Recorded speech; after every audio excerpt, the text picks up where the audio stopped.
1 in 4 women from high-income households suffer physical or sexual violence in their lifetime, according to a new report which has confirmed family violence happens in all suburbs. The police investigated more than 120,000 family harm incidents in 2017. That's about 1 every 4 minutes.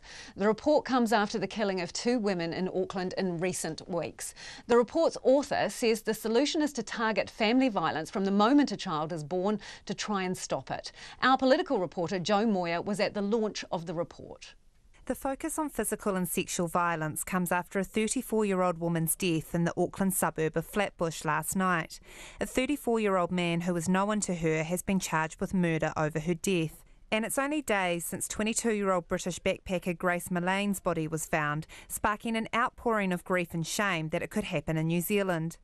The Undersecretary for Justice, Jan Logie, says clearly it's provoked a national conversation. She challenged people to consider putting faces to violence so it is personal and every death receives the same attention and treatment Miss Mullane's has. If people are connecting to this story, to actually hold that as a driver for us to do better by everyone in our society. The discussion paper released today says family violence is widespread in New Zealand and goes on behind closed doors in all communities.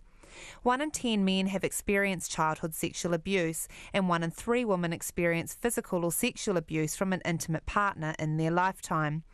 Dr Lambie says victims are in everyone's neighbourhoods and even extended family, so it needs to be treated as personal.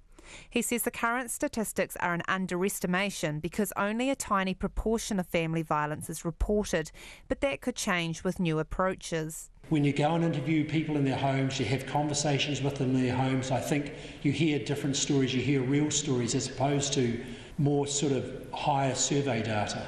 The report notes high rates of family violence in Māori and Pacific communities can be a result of generational cycles, but it's not impossible to break them. However, Dr Lambie says he's not the right person to delve into the cultural approaches needed to tackle violence within Māori and Pacifica families. I was very aware that I'm a Pākehā New Zealander, and really I think I need to leave that up to Māori who work in this field, that have the expertise, and that is more appropriate than myself commenting on what Māori should do. The Children's Commissioner Andrew Beecroft says children who witness family violence suffer huge trauma, and he hopes New Zealanders aren't surprised by how widespread it is. Well, I hope we're not. I hope we realise in New Zealand that this is one of those dark and black areas of the statistics that reflect badly on New Zealand and are something of a profound national shame. Judge Beecroft says the statistics in the report released today are a harsh reality of New Zealand and not something to be proud of. The report comes as the government is developing a national strategy and action plan on family violence and sexual violence, which Ms Logie says she hopes to see funding for in next year's budget. From Parliament, for Checkpoint, Jo Moyer.